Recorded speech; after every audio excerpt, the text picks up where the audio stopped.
get on top of you early, but he settled down beautifully. It's Giddy to start us off after the drinks break.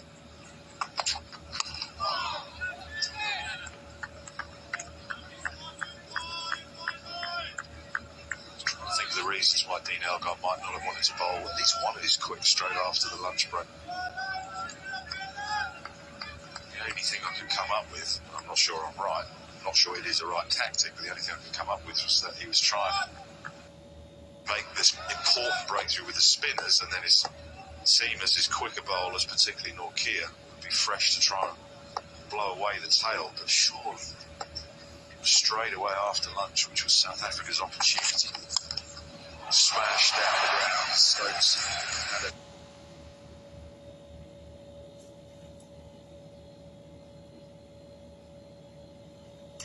before to Giddy with some controlled drives before. This one was a bit more aggressive.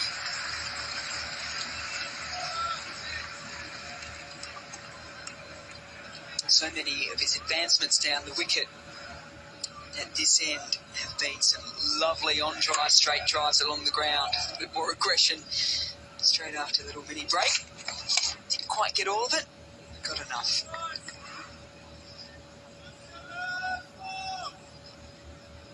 The other thing is Mark Boucher in this equation too, because he's been sort of known as quite the aggressive kind of player, loved to, as a wicketkeeper, feel the ball really hitting the gloves. I would have thought he would have liked to see her on.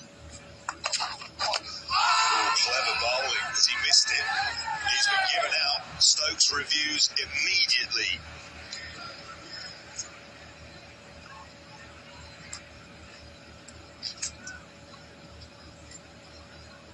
Third umpire to director. We have a player review for NPW. Original decision is out. It's a fair delivery from Don's vision piece.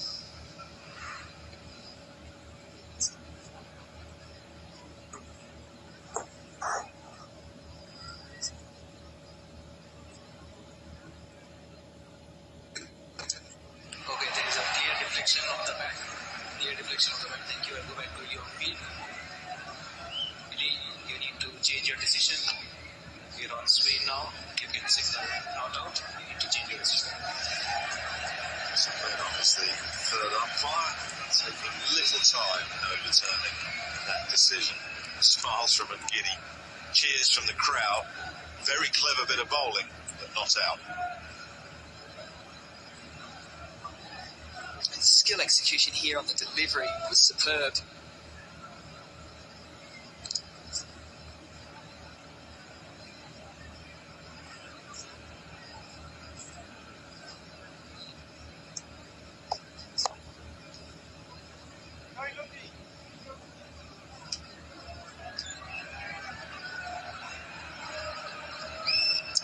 This has happened once or twice this summer.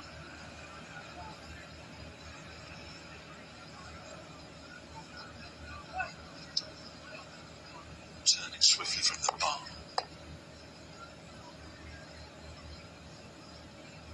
He's suitably refreshed, we can crack on.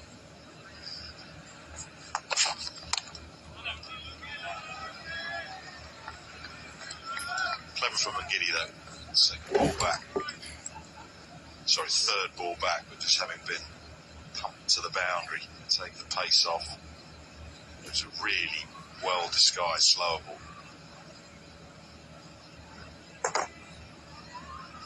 Clear inside edge. Small margins.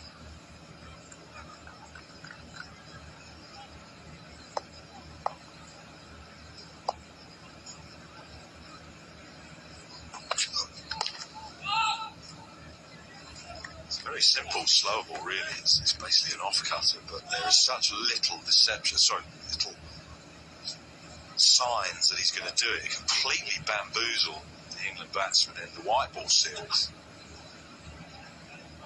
So, I mean, it can't be used in the test matches. So this was the last of it. Here it is again. Just sort of, one of the fingers sort of sticks out. That's the only thing that we could pick up with the help of all the super slow-mo cameras that we have during the white ball series.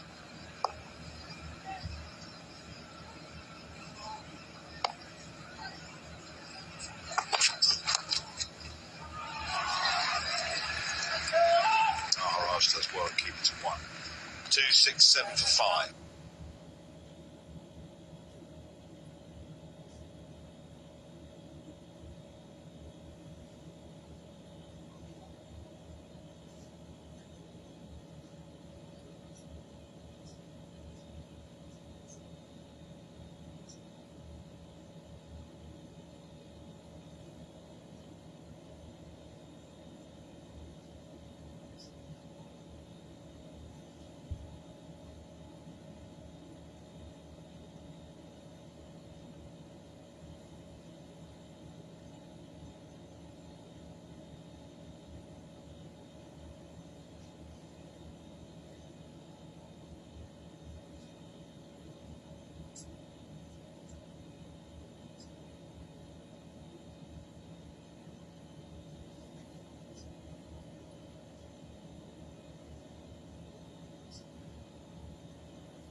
His lead is 129, moving further and further into a more dominant position.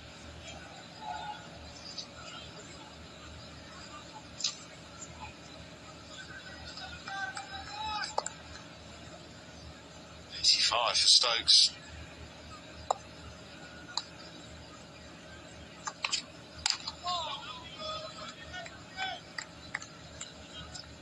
Definitely an upping in the scoring intent. Bopton giddy over mid-off, smash Maharaj into the crowd. We've spoken so much about the tempo of Test match cricket, and I think they've played it so well. Take away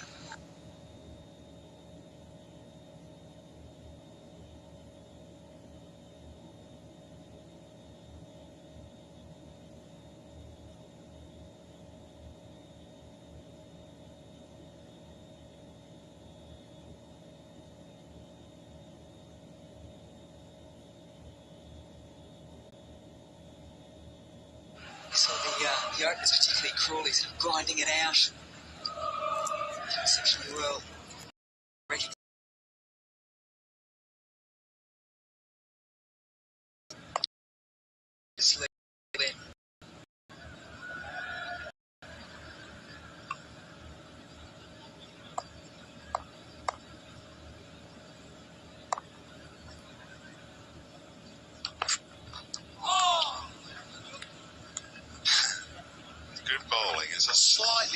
defensive shot from Stokes. He's been so committed in his thinking and footwork, shot making. Bit of a waft on the angle.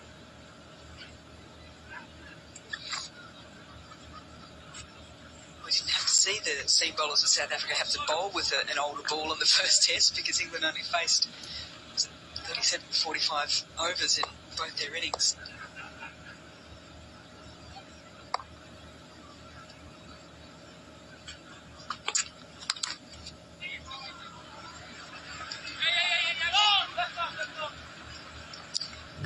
Folks wanted two, shouted yeah, yeah, yeah.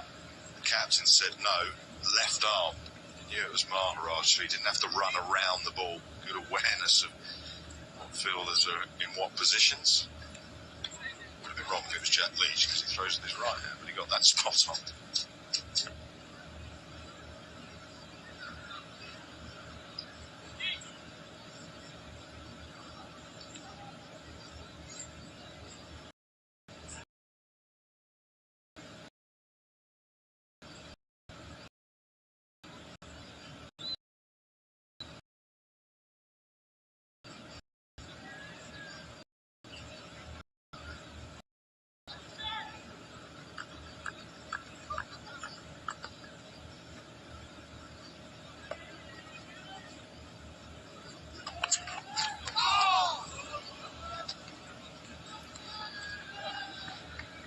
And again, outside off stump, it looks like Ben Folkes has felt the ball has scuttled through a little bit low, but it's almost like he's late on the shot. I'm with you, Wardy. We've said it a number of times. A couple of his outs this series. Usually it's because it's been beaten by pace, but this one, just his reaction looks as if it's kept low, but I think he's just late on.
His first 11 tests were away from home. He's managed to get in the England setup as the #1 keeper this summer and has made definitely a name for himself behind the stumps. He's been brilliant with his glove work and added some very handy knocks as well. Yeah, it's a good point you make about the test matches he started his career at being away from home and where they were. I mean, I thought his wicket keeping in places like Sri Lanka and India on those pitches was breathtaking at times. Modern game, you cannot have one string to your bow if you're a wicket keeper. You've got to score the runs. 350s and 100 now.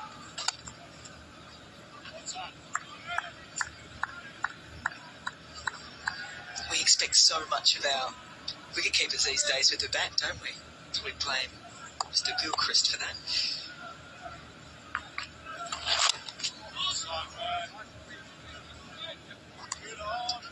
He rather stuffed it up for every other keeper, didn't he, Gilly? There was also others. Andy Flower was a fantastic batsman. Farouk Engineer, if you go back a little further. But really, it was the mould of Gilchrist. Our own Kumar Sangakkara, but really the mould of Gilchrist with the destructive batting as well, coming in when he did in that great Australian side.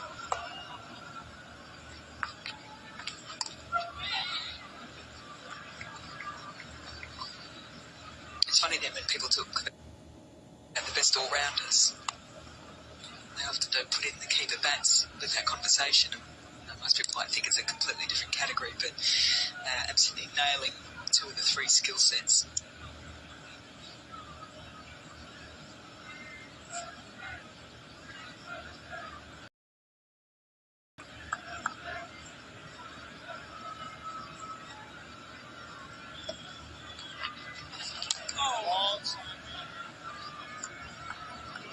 Screen has got him covered with the gloves.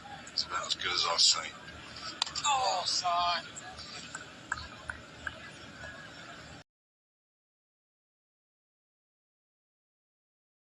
Get him a play. Got it.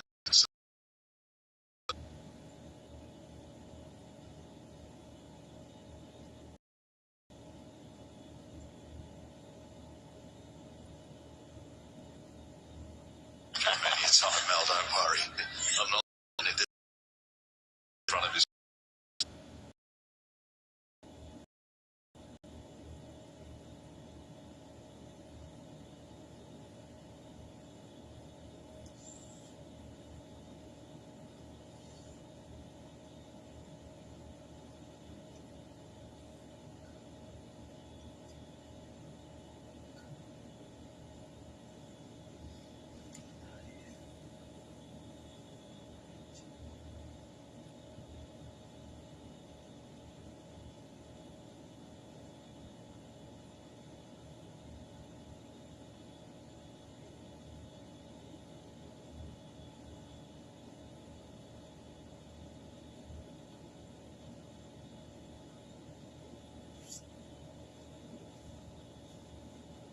Father is the star performer, despite what Nokia has done so far in the series. He's the senior guy, and this is a moment for your senior men. Got to claim it. Kahiso, Rabada, perhaps Nokia, and he's got to go all out. Got to break this partnership.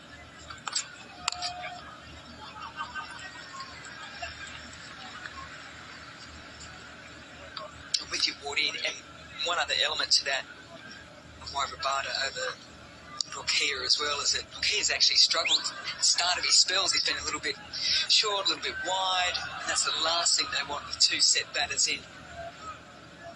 Whereas Rabada is at you with that new ball.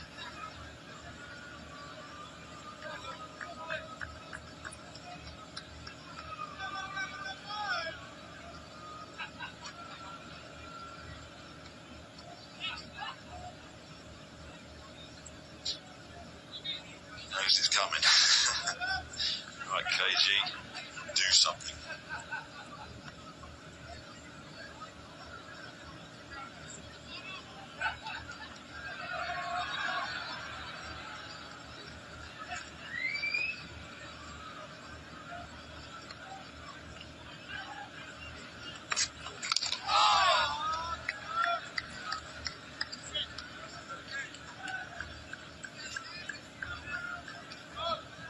It's a good example of role plays too for the pace bowlers from South Africa as well. They know that they've got the out-and-out pace of Rabada and Nokia, but Giddy knows he's a change bowler and he's going to be required at different phases of the game.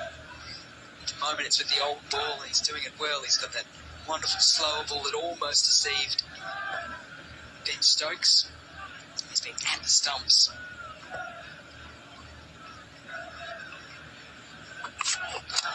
One of the crease. Bowling intelligently here. Giddy. Some slower balls and changes of ankle.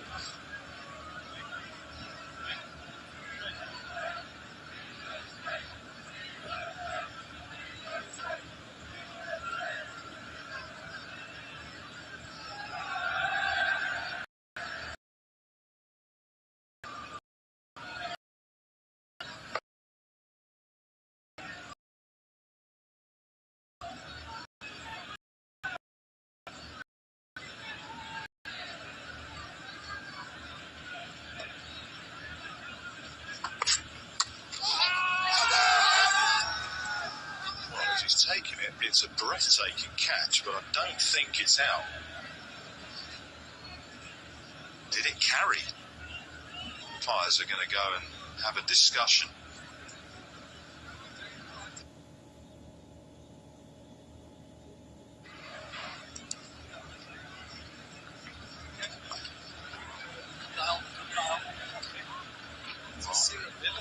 Might give a soft signal here, but it doesn't actually matter because it's up to the third umpire to decide.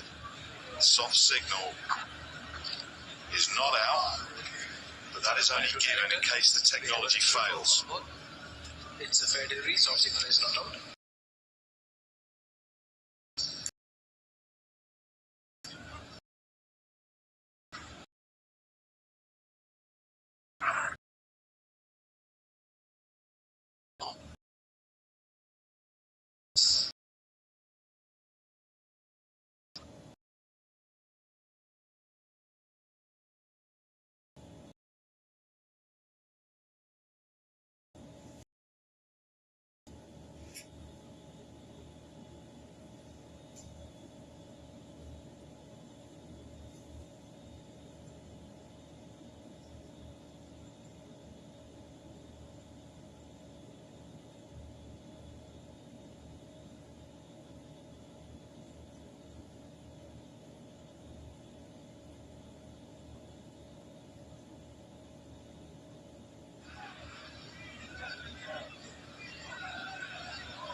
Catch it, and it was a really good effort.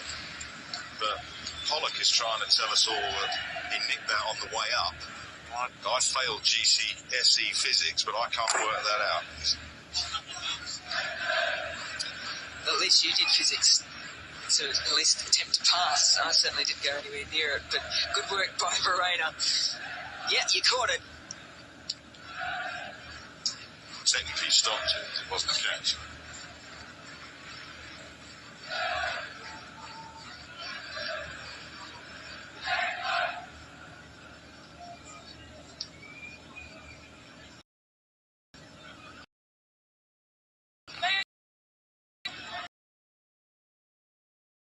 Six.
To explain.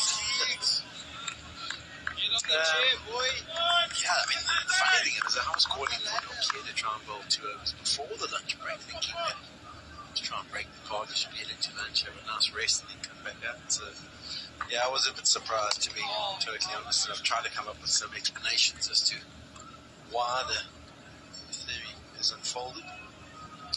Can't really, but 35 ahead, the second new ball is going to be key for South Africa. Always the danger when you've got someone who's set at the crease, or two guys set at the crease, sometimes that new ball can absolutely disappear. It comes on nicely. When you think as a bowling unit, this could be our chance to fight our way back into the match, it turns turtle. Yeah, granted, I'm hearing it, but surely the time to get into the game was when the lead was only 61. It's just utterly baffling what we've seen in this middle session, apart from the fact that the over rate's good.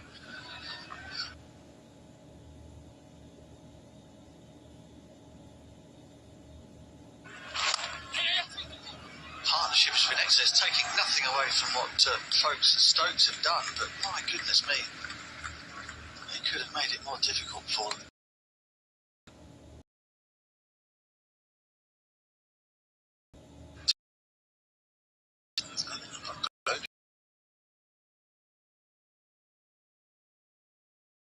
that can often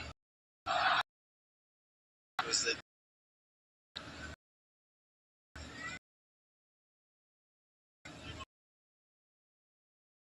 it was over to brought back. So I'm with you guys 100%. I didn't quite work now. And the funny thing is, Nokia doesn't normally take you to wait. Mix for 2.5 rebut. Spin.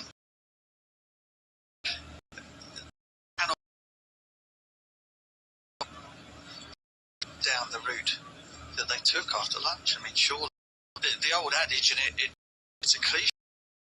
It was spoken so often as after a break, you hit the opposition with your best bowlers. Simple, non-negotiable. Well, your two best available ones, anyway. They went with spin from both ends, and Stokes and folks got themselves in and started to score freely and haven't stopped scoring freely ever since. There was 61 ahead at that stage, England, and now 137. See how the ball surface, but see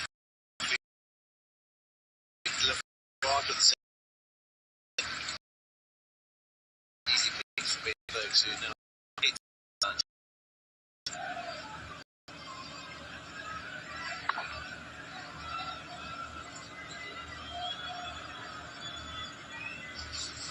Now, take the new ball. You want to set the tone from the off.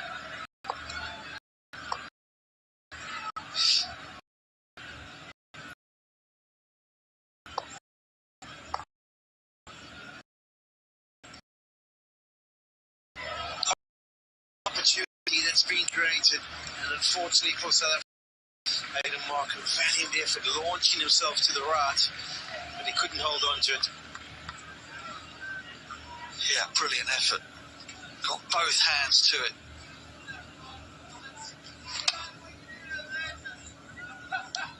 Oh, it would have been a screamer. Exactly the sort of turn of fortune that South Africa are desperate for right now. And there's no doubt that Ben Stokes' intention against this new ball is to be hyper positive. He really has picked up the ante. At one stage, I think they were both on 41. Uncorrected. Stokes has now got to 92, folks, 54.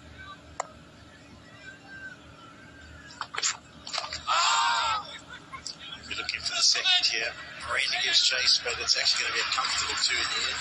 I think when they got to their 50 mark, they both made a contribution of 25.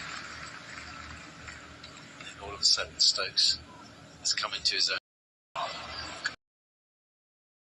And he'd be disappointed. He set such standards.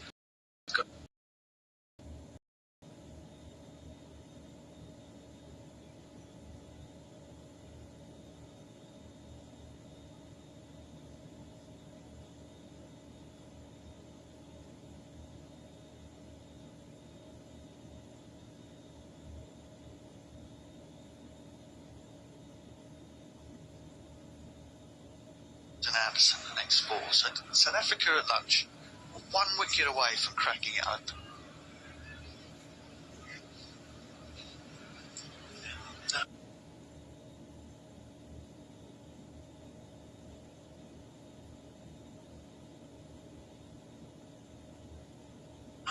I'm totally. I mean, we were all sitting up here going, "Okay, this is going to be exciting." After the lunch break, they didn't bring on before lunch. They're going to bring them on after lunch.